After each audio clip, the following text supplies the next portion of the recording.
Sports related ആയ ഹിസ്റ്ററിയെ കുറിച്ചുള്ള learning, sports related ആയിട്ടുള്ള എത്തിക്വറ്റിനെ കുറിച്ചുള്ള ലേണിംഗ്, ഇതെല്ലാം ഏത് പഠന തലങ്ങളുടെ കീഴിൽ വരുന്നതാണെന്ന്. ട്രഡീഷൻസിനെ കുറിച്ച് നമ്മൾ അറിയുക അല്ലെങ്കിൽ പഠിക്കുക, ഹിസ്റ്ററിയെ കുറിച്ച് നമ്മൾ അറിയുക അല്ലെങ്കിൽ പഠിക്കുക, എത്തിക്സ് അതായത് സാമാന്യ മര്യാദകളെ കുറിച്ച് നമ്മൾ അറിയുക പഠിക്കുക.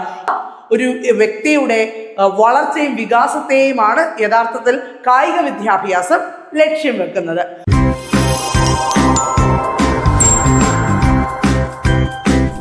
ഹായ് ഓൾ, iPlus ട്രെയിനിങ് സൊല്യൂഷൻസിന്റെ പുതിയൊരു വീഡിയോയിലേക്ക് എല്ലാവർക്കും സ്വാഗതം. കേറ്ററ്റ് പരീക്ഷയുമായി ബന്ധപ്പെട്ട് മൊഡ്യൂൾ 1 ഒരു ക്വസ്റ്റ്യൻ പേപ്പർ ഡിസ്കഷനിലേക്കാണ് നമ്മൾ ഇന്ന് കടക്കാൻ പോകുന്നത്.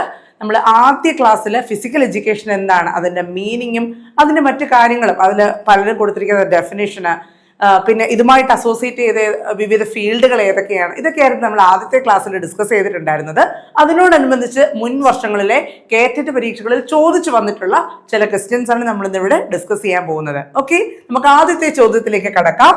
ഒന്നാമത്തെ ചോദ്യം, motor behaviour is A sub discipline of which main discipline. അപ്പോൾ ഇവിടുത്തെ നമ്മുടെ ക്വസ്റ്റ്യൻ നോക്കുമ്പോൾ നമ്മുടെ കീ വേർഡ് എന്ന് പറയുന്നത് മോട്ടോർ ബിഹേവിയർ എന്ന വാക്കാണ്. മോട്ടോർ ബിഹേവിയർ എന്ന ഈ സബ് ഡിസിപ്ലിൻ ഏത് പ്രധാനപ്പെട്ട ഡിസിപ്ലിന്റെ കീഴിൽ വരുന്നതാണ്, ഏത് പ്രധാന വിഷയത്തിന്റെ കീഴിൽ വരുന്ന ഉപവിഷയമാണ് ഈ മോട്ടോർ ബിഹേവിയർ എന്നാണ് ചോദ്യം ചോദിച്ചിരിക്കുന്നത്. ഈ ഓപ്ഷൻസ് നോക്കുക. Option A sociology, option B psychology, option C biomechanics and option D kinesiology അല്ലെങ്കിൽ കൈനസിയോളജി.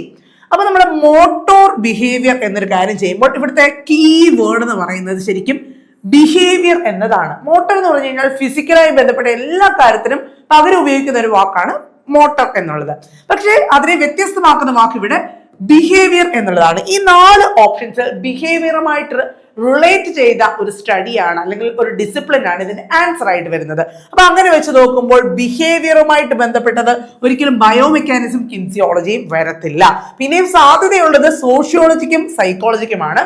അതിൽ തന്നെ ഇൻഡിവിജ്വലിന്റെ ബിഹേവിയറിന് പ്രാധാന്യം കൊടുക്കുന്നതാണ് സൈക്കോളജി, സൊസൈറ്റിയുടെ ബിഹേവിയറിന് കൊടുക്കുന്നതാണ് സോഷ്യോളജി എന്ന് പറയുന്നത്. സോ നമ്മുടെ ഒരു ഇൻഡിവിജ്വൽ പേഴ്സന്റെ മോട്ടോർ ബിഹേവിയർ പഠിക്കാനായിട്ട് എടുക്കുന്ന പഠനശാഖയുടെ ഉപവിഭാഗത്തെ എന്തെന്ന് പറയാൻ പറ്റും? സൈക്കോളജി എന്ന് പറയാൻ പറ്റും. Psychology, that is motor behaviour is studied under sports psychology. Sports സൈക്കോളജിയുടെ കീഴിൽ വരുന്ന ഒരു ഉപവിഷയമാണ് എന്ത്? Motor behaviour. അതായത് ഫിസിക്കൽ ആക്ടിവിറ്റീസിൽ ഏർപ്പെട്ടുകൊണ്ടിരിക്കുന്ന ആളുകളുടെ ഒരു ബിഹേവിയർ, അവരുടെ ശാരീരികമായ ചലനങ്ങളും പെരുമാറ്റങ്ങളെയും എല്ലാം പഠിക്കുന്ന ശാഖയാണ് എന്ത്? ഈ സ്പോർട്സ് സൈക്കോളജിയിലെ മോട്ടോർ ബിഹേവിയർ എന്ന് പറയുന്നത്. അതായത് എക്സസൈസിൽ അല്ലെങ്കിൽ കോമ്പറ്റേറ്റീവ് സ്പോർട്സിൽ ഇൻക്ലൂഡഡ് ആയിരിക്കുന്ന ആൾക്കാര്. അപ്പോൾ അതാണ് ഇവിടുത്തെ ഒരു സ്പോർട്സ് സൈക്കോളജിയുടെ സബ്ജക്റ്റിന് ആധാരമായിട്ട് വരുന്നത്. അതുപോലെ തന്നെ എക്സസൈസ് സൈക്കോളജി എന്ന് പറഞ്ഞു കഴിഞ്ഞാൽ എക്സർസൈസിൽ ഇൻവോൾവ് ആയിരിക്കുന്ന ആൾക്കാരുടേത്. സ്പോർട്സ് സൈക്കോളജി എന്ന് പറഞ്ഞു കഴിഞ്ഞാൽ എന്താണ്? കോമ്പറ്റേറ്റീവ് സ്പോർട്സ് ആൻഡ് ഗെയിംസിൽ ഇൻവോൾവ് ആയിട്ടിരിക്കുന്ന ആളുകളുടെ മോട്ടോർ ബിഹേവിയറിനെ കുറിച്ച് പഠിക്കുന്നു. അപ്പൊ ആ വ്യത്യാസം മനസ്സിലാക്കുക. അപ്പൊ നമ്മുടെ ആൻസർ എന്താണ്? Motor behaviour is A sub discipline of which main discipline? നമ്മുടെ ആൻസർ എന്ന് പറയുന്നത് ഓപ്ഷൻ ബി സൈക്കോളജി ആണ്. ഓക്കെ, അടുത്ത ക്വസ്റ്റ്യനിലേക്ക് പോകാം. രണ്ടാമത്തെ ചോദ്യം, what is the aim of physical education? നമ്മുടെ കേറ്ററ്റ് പരീക്ഷകളുടെ ഒരു പ്രധാന ചോദ്യം എന്ന് തന്നെ പറയാം. ഡയറക്ട്ലി സിലബസിൽ നിന്ന് ഉള്ളൊരു ചോദ്യമാണെന്ന് നമുക്ക് പറയാൻ പറ്റും. ഫിസിക്കൽ എഡ്യൂക്കേഷൻ അഥവാ കായിക വിദ്യാഭ്യാസത്തിന്റെ ലക്ഷ്യം എന്താണ്? എന്ത് കാര്യത്തിനും നമുക്കൊരു ലക്ഷ്യം ഉണ്ടാവും അല്ലേ? അപ്പം ആ ലക്ഷ്യം എന്താണ്? ഫിസിക്കൽ എഡ്യൂക്കേഷൻ എന്ന വിഷയത്തിന്റെ ലക്ഷ്യം, എയിം എന്താണ്? What is the aim of physical education? നമുക്ക് ഓപ്ഷൻസ് ഓരോന്നായിട്ട് നോക്കാം. ഫിസിക്കൽ ഡെവലപ്മെന്റ്, അതായത് ശാരീരിക വികാസം അല്ലെ ശരീരത്തിൻ്റെതായ വികസനം. A wholesome development of an individual growth and development, ഒരു വ്യക്തിയുടെ വളർച്ചയുടെയും വികാസത്തിന്റെയും ഉള്ള ആകത്തുകയാണ് എന്ത്? അതാണ് ഫിസിക്കൽ എഡ്യൂക്കേഷൻ എയിം എന്നാണ് രണ്ടാമത്തെ ഓപ്ഷൻ പറയുന്നത്. മൂന്നാമത്തെ ഓപ്ഷൻ പറയുന്നു അത് മെന്റൽ ഡെവലപ്മെന്റ് ആണ് ഫിസിക്കൽ എഡ്യൂക്കേഷൻ എയിം എന്ന്. നാലാമത്തെ ഓപ്ഷൻ പറയുന്നു ഇമോഷണൽ ഡെവലപ്മെന്റ് ആണ് ഫിസിക്കൽ എഡ്യൂക്കേഷൻ എയിം എന്ന്. നമുക്ക് എല്ലാവർക്കും അറിയാം ഫിസിക്കൽ എഡ്യൂക്കേഷന്റെ അൾട്ടിമേറ്റ് ആയിട്ടുള്ള എയിം എന്ന് പറയുന്നത് എന്താണ്? ഒരു വ്യക്തിയുടെ ആകമാനമുള്ള വ്യക്തിത്വത്തെ അല്ലെ വളർച്ചയെ വികാസത്തെയൊക്കെ സ്വാധീനിക്കുക എന്നുള്ളതാണ്. അതിന്റെ ഒരു പാർട്ടായിട്ട് വരുന്ന കാര്യമാണ് ഫിസിക്കൽ ഡെവലപ്മെന്റും മെന്റൽ ഡെവലപ്മെന്റും ഇമോഷണൽ ഡെവലപ്മെന്റും, ഇനി ഇത് പറയാതിരിക്കുന്ന സോഷ്യൽ ഡെവലപ്മെന്റ് അല്ലെങ്കിൽ മറ്റ് ആസ്പെക്റ്റുകളൊക്കെ ഇതിനോട് വരുന്നതാണ്. അപ്പൊ ഈ കാര്യങ്ങളെ ഫിസിക്കലിനെയും മെന്റലിനെയും ഇമോഷണലിനെയും ഒക്കെ സൂചിപ്പിക്കാൻ പറ്റുന്ന ഒരു പദമാണ് എന്ത്? Wholesome development. ഈ പറയുന്ന ഫിസിക്കൽ ഡെവലപ്മെന്റും മെന്റൽ ഡെവലപ്മെന്റും ഇമോഷണൽ ഡെവലപ്മെന്റും എല്ലാം എന്തിൽ അടങ്ങിയിരിക്കുന്നുണ്ട്? ഈ ഹോൾസം ഡെവലപ്മെന്റ് എന്ന വാക്കിൽ അടങ്ങിയിരിക്കുന്നുണ്ട്. So what is the aim of physical education എന്ന് ചോദിച്ചു കഴിഞ്ഞാൽ നമുക്ക് കൺഫ്യൂഷൻ ഒന്നും ആവണ്ട, നമുക്ക് ധൈര്യമായിട്ട് ആൻസർ ചൂസ് ചെയ്യാം. എന്ത്? A wholesome development of an individual growth and development. So നോക്കുക, ഫിസിക്കൽ എഡ്യൂക്കേഷന്റെ എയിം ആയിട്ട് ഈ തന്നിരിക്കുന്ന സ്റ്റേറ്റ്മെന്റിൽ നിന്നാണ് നമ്മൾ aim കണ്ടെത്തേണ്ടുന്നത്. A wholesome development of an individual growth and development. So physical education aims for what? Wholesome development. Physical education എല്ലായ്പ്പോഴും wholesome development ആണ് aim ചെയ്യുന്നത്. ഈ ഹോൾസം ഡെവലപ്മെന്റിൽ പെടുന്ന കാര്യങ്ങൾ ഏതൊക്കെയാണ്? Physical development, mental development, emotional development, social development, ഇതെല്ലാം എന്തിൽ പെടും? ഈ പറഞ്ഞ ഹോൾസം ഡെവലപ്മെന്റ്. ആകെ മൊത്തത്തിലുള്ള ഒരു വ്യക്തിയുടെ വളർച്ചയും വികാസത്തെയുമാണ് യഥാർത്ഥത്തിൽ കായിക വിദ്യാഭ്യാസം ലക്ഷ്യം വെക്കുന്നത്. അപ്പൊ രണ്ടാമത്തെ ചോദ്യം നിങ്ങൾക്ക് മനസ്സിലായി കാണുമല്ലോ. മൂന്നാമത്തെ ചോദ്യത്തിലേക്ക് കടക്കാം. മൂന്നാമത്തെ ചോദ്യം, learning about sports rules, traditions, history and etiquette falls under which domain of learning? ഈ ഒരു കാര്യം എന്ന് പറയുന്നത് യഥാർത്ഥത്തിൽ സ്പോർട്സ് സൈക്കോളജിയിലേക്കൊക്കെ ചെല്ലുന്ന സമയത്ത് പഠിക്കേണ്ട ഒരു ആസ്പെക്റ്റ് ആണ്. ഈ ചോദ്യം കുറച്ച് കോംപ്ലിക്കേറ്റഡ് ആണ്. ലേണിങ്ങിനെ കുറിച്ചാണ് ഇവിടുത്തെ ചോദ്യം. എന്തിന്റെ ലേണിങ്ങിനെ കുറിച്ചാണ്? സ്പോർട്സ് റൂൾസിനെ കുറിച്ചുള്ള ലേണിംഗ്സ്, സ്പോർട്സ് റിലേറ്റഡ് ആയ ട്രഡീഷൻസിനെ കുറിച്ചുള്ള ലേണിംഗ്, സ്പോർട്സ് റിലേറ്റഡ് ആയ ഹിസ്റ്ററിയെ കുറിച്ചുള്ള ലേണിംഗ്, സ്പോർട്സ് റിലേറ്റഡ് ആയിട്ടുള്ള എറ്റിക്വറ്റിനെ കുറിച്ചുള്ള ലേണിംഗ്. ഇതെല്ലാം ഏത് പഠന തലങ്ങളുടെ കീഴിൽ വരുന്നതാണെന്നാണ്. ഡൊമൈൻ ഓഫ് ലേണിംഗ് എന്ന് പറഞ്ഞു കഴിഞ്ഞാൽ വിവിധ പഠന തലങ്ങളുണ്ട്, ലേണിംഗ് ഡൊമൈൻസ്. ഏത് ലേണിംഗ് ഡൊമൈൻ്റെ കീഴിൽ വരുന്നതാണ് ഇതെന്നാണ് ചോദിച്ചിരിക്കുന്നത്. നമ്മുടെ ക്ലാസ്സിൽ നമ്മളൊന്ന് ജസ്റ്റ് മെൻഷൻ ചെയ്ത് പോയിട്ടുണ്ടായിരുന്നു. Option A affective domain, option B associative domain, option C cognitive domain, option D psycho motor domain. ഈ നാലെണ്ണവും നമ്മൾ നോക്കിക്കഴിഞ്ഞ് കഴിഞ്ഞാൽ 4 ഉത്തരമാണോ എന്ന് തോന്നിപ്പോകും. പക്ഷെ അല്ല. ഇതില് നമുക്ക് ഈ വാക്കുകളെ ഒന്ന് ഇത് ചെയ്തെടുക്കുവാനാണെങ്കിൽ അഫക്റ്റീവ് എപ്പോഴും വാല്യൂസുമായി ബന്ധപ്പെട്ട ഒരു ആസ്പെക്റ്റ് ആണ്. കോഗ്നിറ്റീവ് എന്ന് പറഞ്ഞു കഴിഞ്ഞാൽ അത് നോളജുമായി ബന്ധപ്പെട്ട ഒരു വാക്കാണ്. എന്ത്? കോഗ്നിറ്റീവ് എന്ന വാക്ക് നോളജുമായിട്ട് ബന്ധപ്പെട്ടത്. അഫക്റ്റീവ് എന്ന് പറയുന്നത് വാല്യൂസുമായിട്ട് ബന്ധപ്പെട്ടത്. സൈക്കോ മോട്ടോർ എന്ന് പറഞ്ഞു കഴിഞ്ഞാൽ സൈക്കോളജി പ്ലസ് ഫിസിക്കൽ എന്ന് പറയുന്ന ആസ്പെക്റ്റുകളുമായിട്ട് ബന്ധപ്പെട്ട്. ദെൻ അസോസിയേറ്റീവ് എന്ന് പറയുന്നത് ഏതിനോട് വേണമെങ്കിലും അസോസിയേറ്റ് ചെയ്ത് നിൽക്കാവുന്നത്. അപ്പൊ ഇങ്ങനെയാണ് നമ്മൾ 4 ഓപ്ഷൻസിനെ മനസ്സിലാക്കേണ്ടത്. അപ്പോൾ ഈ സ്പോർട്സ് റൂൾസിനെ കുറിച്ച് നമ്മൾ പഠിക്കുക അല്ലെങ്കിൽ അറിയുക, ട്രഡീഷൻസിനെ കുറിച്ച് നമ്മൾ അറിയുക അല്ലെങ്കിൽ പഠിക്കുക, ഹിസ്റ്ററിയെ കുറിച്ച് നമ്മൾ അറിയുക അല്ലെങ്കിൽ പഠിക്കുക, എത്തിക്സ് അതായത് സാമാന്യ മര്യാദകളെ കുറിച്ച് നമ്മൾ അറിയുക പഠിക്കുക. ഈ പഠനങ്ങളെല്ലാം എന്തിനാണ്? അറിവ് സമ്പാദിക്കുന്നതിന് വേണ്ടിയാണ്. അങ്ങനെ അറിവ് സമ്പാദിക്കുന്ന ഡൊമൈൻ ഈ പറഞ്ഞിരിക്കുന്ന ഓപ്ഷൻസിൽ ഏതായിരിക്കും? ഇപ്പൊ നിങ്ങളുടെ മനസ്സിലേക്ക് ഏകദേശം ഒരു ഓപ്ഷൻ വന്നില്ലേ? യെസ്, നമുക്ക് നോക്കാം answer. Option C cognitive domain of learning എന്നുള്ളതാണ്. എന്താണ് കോഗ്നിറ്റീവ് എന്ന വാക്കുകൊണ്ട് ഉദ്ദേശിക്കുന്നത്? Knowledge acquisition. എന്തിനെ കുറിച്ചുള്ള നോളജ് അക്വിസിഷൻ ആണ്? സ്പോർട്സ് റൂൾസിനെയും ട്രഡീഷൻസിനെയും ഹിസ്റ്ററിയും എത്തിക്കിനെയും എല്ലാം വെച്ചുകൊണ്ടുള്ള നോളജ് അക്വിസിഷൻ ആണ് ഇവിടെ ഉദ്ദേശിക്കുന്നത്. It belongs to the cognitive domain of learning. Okay, അപ്പം ലേണിംഗിന്റെ വിവിധ ഡൊമൈൻസ് ഉണ്ടെന്ന് നമുക്കിപ്പോൾ മനസ്സിലാക്കാം. അഫക്റ്റീവ് ഉണ്ട്, കോഗ്നിറ്റീവ് ഉണ്ട്, സൈക്കോ മോട്ടോർ ഉണ്ട്. അതിൽ കോഗ്നിറ്റീവ് ഡൊമൈൻ ഓഫ് ലേണിംഗുമായി ബന്ധപ്പെട്ട ചോദ്യമാണ് നമ്മളിപ്പോൾ ഡിസ്കസ് ചെയ്തത്. നമുക്ക് അടുത്ത ചോദ്യത്തിലേക്ക് പോകാം. 4ാമത്തെ ചോദ്യം എന്ന് പറയുന്നത് ഇത് നമ്മൾ 1ാം പാഠത്തിൽ മെൻഷൻ ചെയ്തു പോയ ഒരു കാര്യത്തെ സംബന്ധിച്ചുള്ളതാണ്. വളരെ ഈസിയായ ക്വസ്റ്റ്യൻ ആണ്.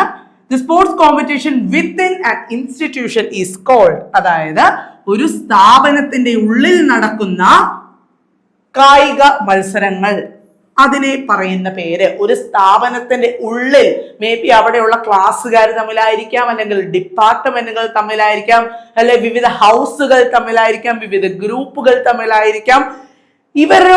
ഇവർ തമ്മിൽ നടത്തുന്ന പരസ്പര മത്സരം, അതായത് പുറത്തെവിടെയും മറ്റ് സ്ഥാപനങ്ങളോട് നടത്തുന്നില്ല, ഒരു സ്ഥാപനത്തിന് ഉള്ളിലുള്ള ആൾക്കാർ പരസ്പരം മത്സരിക്കാനായിട്ടുള്ള ഒരു സാഹചര്യം ഉണ്ടാക്കുന്ന ആ സംവിധാനത്തിന് പറയുന്ന പേരിനെയാണ് നമ്മളിവിടെ കണ്ടുപിടിക്കേണ്ടത്.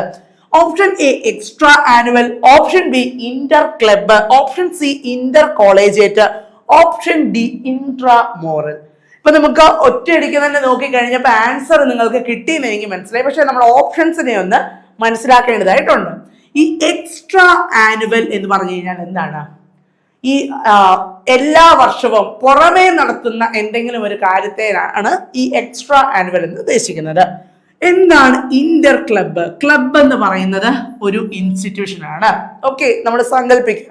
ഇതുപോലെ മറ്റ് ക്ലബ്ബുകളുമായിട്ട് നടത്തുന്ന മത്സരത്തിനെ ആണ് എന്ത് പറയുക? ഇന്റർ ക്ലബ്ബ് എന്ന് പറയുക. ഒരു ക്ലബിലുള്ള ആളുകൾ തമ്മിലല്ല, അതായത് പലവിധ ക്ലബിലുള്ള ആൾക്കാരുമായിട്ടാണ് മത്സരിക്കുന്നത്.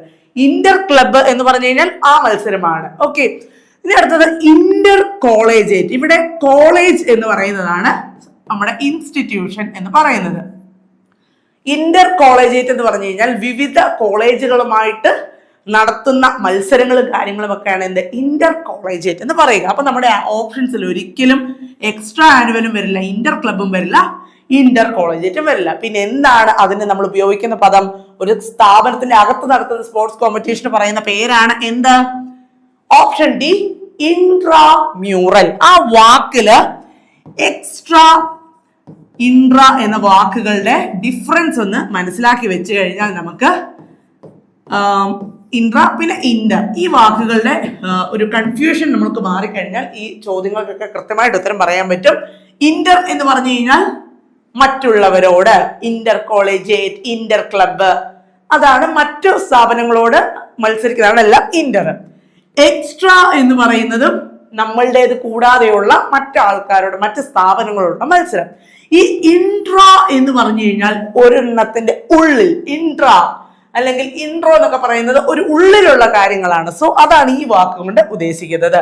സോ ഈ എക്സ്ട്രായും ഇൻട്രായും ഔട്ട്സൈഡ് കാര്യങ്ങളെ സൂചിപ്പിക്കുന്ന വാക്കുകളാണെങ്കിൽ ഇൻട്രാ എന്ന് പറയുന്നത് ഇൻസൈഡ് കാര്യങ്ങളെ സൂചിപ്പിക്കുന്ന കാര്യമാണ്. ഓക്കെ, സോ ഇൻട്രാമ്യൂറൽ എന്ന് പറയുന്നത് കോമ്പറ്റീഷൻസ് ഇൻസൈഡ് ആൻ ഇൻസ്റ്റിറ്റ്യൂഷൻ. ഒരു സ്ഥാപനത്തിന്റെ ഉള്ളില് മേ ബി അവിടുത്തെ ഗ്രൂപ്പുകൾ തമ്മിലായിരിക്കാം, അല്ലെ വിവിധ ഡിപ്പാർട്ട്മെന്റുകൾ തമ്മിലായിരിക്കാം, വിവിധ ഹൗസുകൾ തമ്മിലായിരിക്കാം, വിവിധ ക്ലാസ്സുകൾ തമ്മിലായിരിക്കാം, മേ ബി ജൂനിയർ സീനിയേഴ്സ് അല്ലെ സൂപ്പർ സീനിയേഴ്സ് എന്ന് പറഞ്ഞാൽ അങ്ങനെ ആയിരിക്കാം. അപ്പോൾ അവിടെ നടക്കുന്ന മത്സരങ്ങൾക്ക് പറയുന്ന പേരാണ് എന്ത്?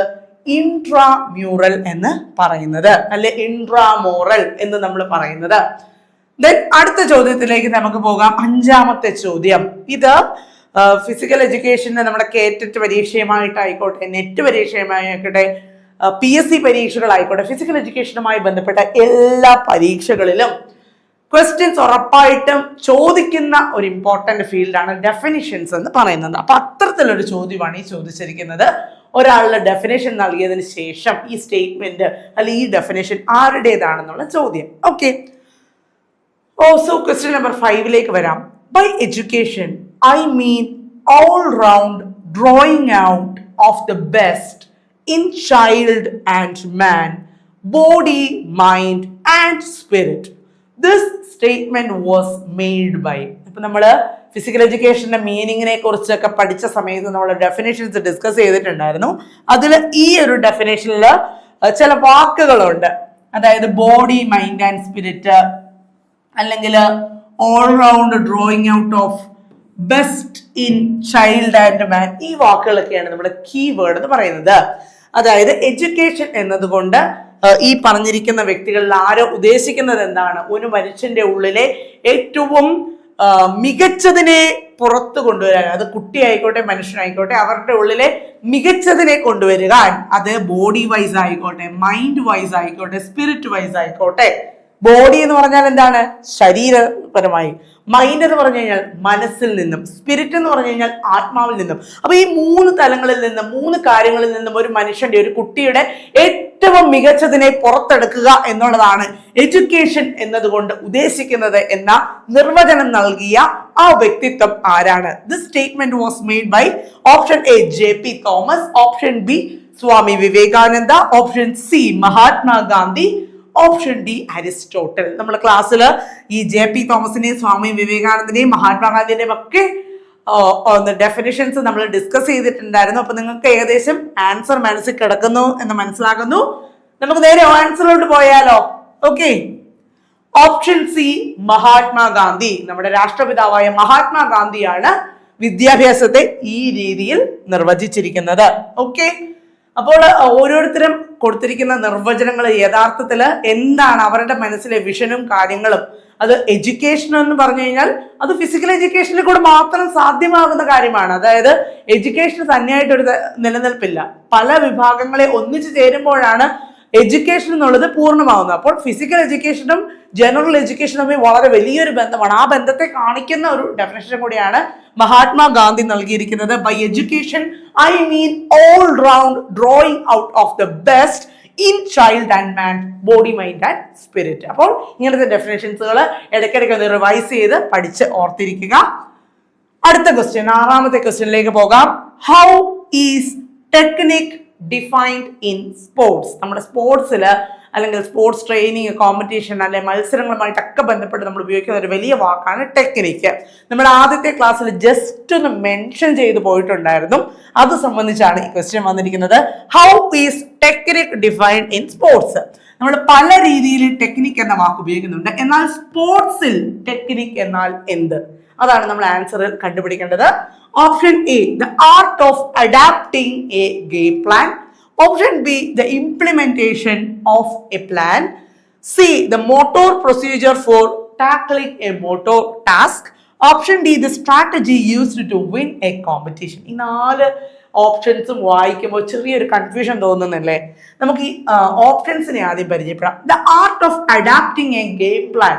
ഒരു ഗെയിമിന് മുൻപായിട്ട് ഒരു ഗെയിം പ്ലാൻ നമ്മൾ സെറ്റ് ചെയ്ത് വെച്ചിട്ടുണ്ടാവും. അതിനോട് താതാത്മ്യപ്പെടുന്നതിനെ നമുക്ക് ടെക്നിക്ക് എന്ന് പറയാൻ പറ്റുമോ? ഇല്ല. കാരണം ഗെയിം പ്ലാൻ എന്ന് പറയുന്നത് നമ്മളെ ഏത് ടീമിനെതിരെയാണോ നമ്മൾ മത്സരിക്കുന്നത് അവരുടെ അടുത്ത ആൾക്കാരുടെ പ്ലേയേഴ്സിന്റെ എബിലിറ്റിയും നമ്മുടെ പ്ലേയേഴ്സിന്റെ എബിലിറ്റിയും അവരുടെ വീക്ക്നെസ് നമ്മുടെ വീക്ക്നെസ് അതിനൊക്കെ ചേർത്തുകൊണ്ടായിരിക്കുമല്ലോ. സോ ടെക്നിക്ക് ഒരിക്കലും എന്താണ് the art of adapting a game plan എന്ന് പറയാൻ സാധിക്കില്ല. 2ാമത്തെ option the implementation of a plan. ഒരു പ്ലാനിന്റെ ഇംപ്ലിമെന്റേഷൻ ആണ്, പ്രാവർത്തികമാക്കുകയാണ്, നടപ്പിൽ വരുത്തുന്നതിനെ നമുക്ക് ടെക്നിക്ക് എന്ന് പറയാൻ പറ്റുമോ? ഇല്ല. മേ ബി അതിന് പറയാൻ പറ്റുന്ന വാക്ക് എന്താണ്? സ്ട്രാറ്റജി എന്നൊരു വാക്കായിരിക്കും. So the implementation of a plan may be strategy എന്ന വാക്കുകൊണ്ടായിരിക്കും നമുക്ക് അതിനെ ഉപയോഗിക്കാൻ പറ്റുക. സോ ഇതും ഇതിന്റെ ആൻസർ അല്ല. ഓക്കെ, then option C നോക്കുക. The motor procedure for tackling a motor task. ഇത് നമുക്ക് കൺസിഡർ ചെയ്യാവുന്ന ഒരു ആൻസർ ആണ് അല്ലേ? അതായത് ടെക്നിക്ക് എന്ന് വെച്ച് കഴിഞ്ഞാൽ നമ്മളൊരു മോട്ടോർ ടാസ്കിനെ ടാക്കിൾ ചെയ്യുന്നതിന് വേണ്ടി നടത്തുന്ന മോട്ടോർ പ്രൊസീജിയർ. നമ്മൾ സ്പോർട്സ് ട്രെയിനിങ്ങിന്റെ സമയത്ത് വിവിധങ്ങളായ ടെക്നിക്കുകൾ പഠിച്ചെടുക്കുന്നുണ്ട്. ഒരു ടെക്നിക്കിന്റെ കൗണ്ടർ ആയിട്ടുള്ള ടെക്നിക്കുകളും പഠിച്ചെടുക്കുന്നുണ്ട്. സോ ഇത് നമുക്ക് റൈറ്റ് ആൻസർ ആയിട്ട് കൺസിഡർ ചെയ്യാവുന്ന ഒരു കാര്യമാണ്. എന്താണ്? ഒരു മോട്ടോർ ടാസ്കിനെ ടാക്കിൾ ചെയ്യുന്നതിന് വേണ്ടി ഉപയോഗിക്കുന്ന motor procedure.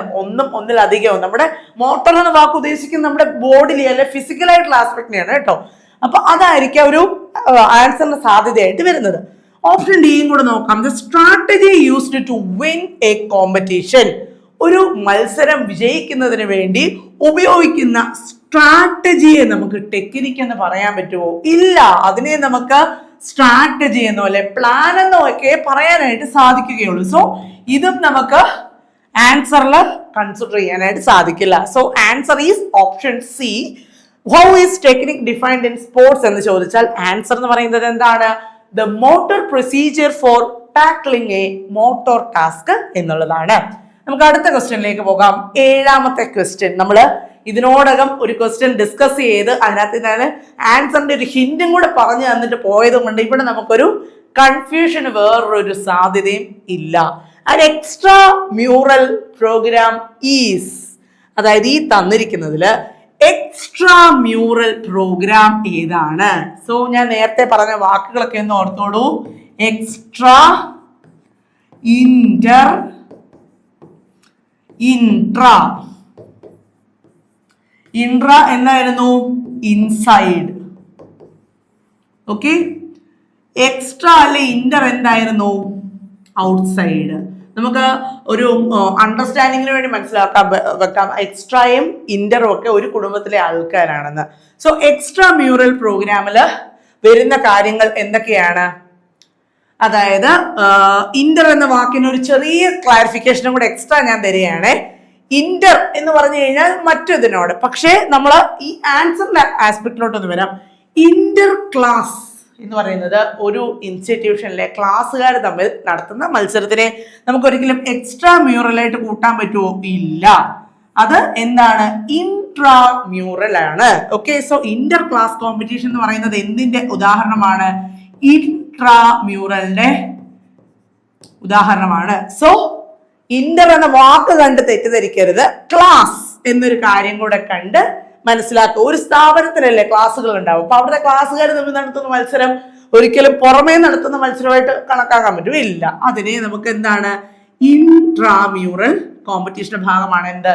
Inter class competition എന്ന് പറയുന്നത്.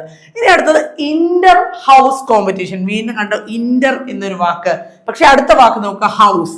ഹൗസുകളുടെ തരംതിരിവും കാര്യങ്ങളും ഒക്കെ എവിടെയാണ് സംഭവിക്കുക?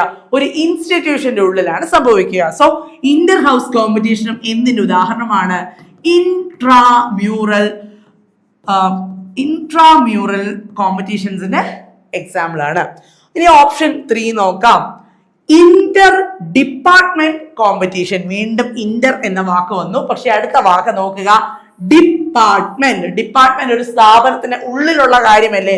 സോ ഇന്റർ ഡിപ്പാർട്ട്മെന്റ് കോമ്പറ്റീഷൻ എന്ന് പറയുന്നതും എന്താണ്? ഇൻട്രാമ്യൂറൽ കോമ്പറ്റീഷൻസിൽ വരുന്നതാണ്. അപ്പോൾ ഈ പറയുന്ന ഇന്റർ ക്ലാസും ഇന്റർ ഹൗസും ഇന്റർ ഡിപ്പാർട്ട്മെന്റും ഇൻട്രാമ്യൂറൽ കോമ്പറ്റീഷനിൽ വരുന്നതാണെങ്കിൽ എക്സ്ട്രാ മ്യൂറൽ പ്രോഗ്രാം അല്ലെ കോമ്പറ്റീഷനിൽ വരുന്ന ഒരേ ഒരു ആസ്പെക്ട് ഈ ആൻസറിൽ ഏതായിരിക്കും? Yes, inter institutional competition. അതായത് ഒരു സ്ഥാപനം മറ്റ് സ്ഥാപനങ്ങളുമായി, അതേപോലെ പ്രവർത്തിക്കുന്ന മറ്റ് സ്ഥാപനങ്ങളുമായി നടത്തുന്ന മത്സരമാണ് എന്ത്? Extra mural program. ഈ പറഞ്ഞിരിക്കുന്നതിൽ inter institutional competition. So inter എന്ന വാക്കും തൊട്ടടുത്ത വാക്കും കൂടെ ശ്രദ്ധിച്ചു കഴിഞ്ഞാൽ നമുക്ക് ആൻസറിലോട്ട് വേഗം എത്താനായിട്ട് സാധിക്കും. ഓക്കെ, നമുക്ക് ആൻസറിലേക്ക് ചെല്ലാം. An extra mural program is option D, inter institutional competition. Okay, നമുക്ക് 8ാമത്തെ ചോദ്യത്തിലേക്ക് ചെല്ലാം. 8ാമത്തെ ചോദ്യം, the priority of physical education teachers in planning the school physical education program would be. ഇത് വളരെ ജനറൽ ആയിട്ടൊരു ക്വസ്റ്റ്യൻ ആണ്. നമ്മൾ എല്ലാവരും പഠിക്കുന്നത് അല്ലെ പഠിച്ചത് ഫിസിക്കൽ എഡ്യൂക്കേഷൻ ടീച്ചർ ആകാൻ വേണ്ടിയിട്ടാണ്. അപ്പോൾ ഒരു ഫിസിക്കൽ എഡ്യൂക്കേഷൻ ടീച്ചർ എന്ന നിലയിൽ നിങ്ങൾ ചെയ്യുന്ന കാര്യങ്ങളുമായി ബന്ധപ്പെട്ട ചോദ്യമാണ് ഈ ചോദിച്ചിരിക്കുന്നത്. ഒരു ഫിസിക്കൽ എഡ്യൂക്കേഷൻ ടീച്ചറിന്റെ പ്രയോറിറ്റി എന്താവണം? എന്തുമായി ബന്ധപ്പെട്ട പ്രയോറിറ്റിയാണ്? ഫിസിക്കൽ എഡ്യൂക്കേഷൻ, പ്രത്യേകിച്ചും സ്കൂൾ ഫിസിക്കൽ എഡ്യൂക്കേഷൻ പ്രോഗ്രാം പ്ലാനിങ്ങുമായി ബന്ധപ്പെട്ട ഒരു ഫിസിക്കൽ എഡ്യൂക്കേഷൻ ടീച്ചർ അല്ലെങ്കിൽ ടീച്ചേഴ്സിന്റെ പ്രയോറിറ്റി താഴെ പറയുന്നവയിൽ ഏതായിരിക്കണം? Option A, activities using available facilities and equipment. Activities difficult to conduct. Option C, activities based on the interest of teacher. Activities based, option D, activities based on the interest of head teacher only. അപ്പോൾ ഇവിടുത്തെ ഒരു physical education ടീച്ചറിന്റെ priority നമുക്ക് എപ്പോഴും എന്തായിരിക്കണം? ഈ activities ഹെഡായിട്ടുള്ള ടീച്ചറിന്റെ താല്പര്യം കൊണ്ട് മാത്രം നമുക്ക് ഫിസിക്കൽ എഡ്യൂക്കേഷൻ പ്രോഗ്രാം പ്ലാൻ ചെയ്യാൻ പറ്റുമോ ഒരു സ്കൂളില്? ഒരിക്കലും ഇല്ല. Activities based on the interest of teacher, അതായത് ടീച്ചറിന് താല്പര്യമുള്ള ചില ഏരിയയും കാര്യങ്ങളും ഒക്കെ ഉണ്ടാവും, അതിൽ മാത്രം പ്രോഗ്രാം പ്ലാൻ ചെയ്താൽ മതി എന്ന് വിചാരിക്കാൻ പറ്റുമോ? അതും പറ്റില്ല.